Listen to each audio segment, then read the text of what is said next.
बिहार की राजधानी पटना के सबसे सुरक्षित और महंगे हॉस्पिटलों में शामिल शास्त्री नगर थाना क्षेत्र में अवस्थित पारस हॉस्पिटल में गुरुवार की सुबह सवेरे ऐसा वाकया हुआ जिसको सुनने के बाद पटनावासी ही नहीं पूरे बिहारवासी भी अचंभित रह गए। पटना के पारस हॉस्पिटल में सुबह सवेरे अपराधी आसानी से हथियारों के साथ घुसते हैं और हॉस्पिटल के दूसरे तल्ले पर अवस्थित मरीजों के रूम के अंदर बक्सर से इलाज कराने आए चंदन मिश्रा को 4 गोलियां दागने के बाद आसानी से फरार हो जाते हैं। अब आपको बताएं कि पारस हॉस्पिटल जो है बिहार के सबसे बड़े ग्रुप के द्वारा चलाया जाता है। निजी क्षेत्र में यह बिहार का सबसे महंगा और सुरक्षित हॉस्पिटल समझा जाता है। चप्पे चप्पे पे सीसीटीवी कैमरे, बाउंसर, हथियारबंद सुरक्षाकर्मी और कई सारे अत्याधुनिक डिवाइसों से यह हॉस्पिटल लैस है।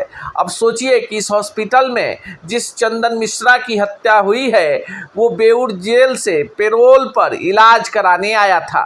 जाहिर सी बात है कि पैरोल पर इलाज कराने आए व्यक्ति के साथ पुलिसकर्मी भी ड्यूटी पर तैनात रहे होंगे कि यह फरार न हो जाए। इसी बीच अपराधियों ने पूरी फील्डिंग करने के बाद पारस हॉस्पिटल के अंदर घुसकर चंदन मिश्रा की गोली मारकर हत्या कर दी। अब बिहार में कानून व्यवस्था की स्थिति को लेकर लगातार सत्ता पक्ष और विपक्ष में जुबानी जंग चल रही है, लेकिन पटना के पारस हॉस्पिटल में गुरुवार की सुबह हुए चंदन मिश्रा की हत्या ने तमाम सुरक्षा व्यवस्था की पोल खोल दी है और बिहार की राजधानी पटना में पुलिस की भद पिटवा दी है। बिहार पुलिस की बात करें तो जहां घटना हुई है वहां से कुछ 100 मीटर की दूरी पर सरदार पटेल भवन है, जहां पर बिहार के डीजीपी बैठते हैं, बिहार का पुलिस मुख्यालय है और बिहार की राजधानी पटना का ये सबसे सुरक्षित इलाका है।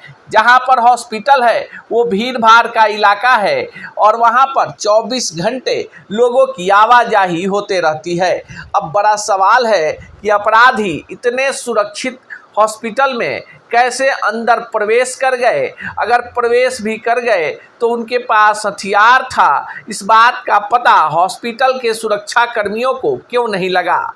जब पटना के सबसे सुरक्षित हॉस्पिटल के अंदर अपराधी आसानी से घुसकर मरीज की हत्या कर सकते हैं तो फिर बिहार का मालिक भगवान ही है, यहाँ किसी की जान सलामत नहीं है। हालांकि इस हत्याकांड को लेकर दबी जुबान में कई सारी कहानियां भी लोग कह रहे हैं, जिसमें एक बड़ा एंगल यह भी है कि इस पूरे मामले का सच कुछ और है और इसे कोई दूसरा एंगल देने का प्रयास किया जा रहा है। जिस व्यक्ति की हत्या हुई है उसका नाम चंदन मिश्रा है और वह बक्सर के एक व्यक्ति के हत्या के आरोप में पटना के बेऊर जेल में बंद था, जहां उसकी तबीयत ज़्यादा खराब होने की स्थिति में उसे पैरोल पर इलाज के लिए पारस हॉस्पिटल भेजा गया था और सुरक्षा के व्यापक प्रबंध थे। 2 दिन पहले ही एक निजी बैंक के मैनेजर की हत्या पटना के बेऊर इलाके में हुई और मैनेजर साहब की स्कूटी और लाश कुएं के अंदर मिली।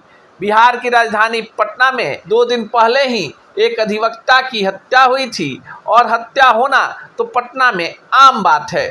ऐसे में पुलिस के इकबाल पर बड़ा सवाल उठ रहा है और इस पूरे मामले के बहाने फिर से कानून व्यवस्था की स्थिति पर बड़ा सवालिया निशान उठ गया है।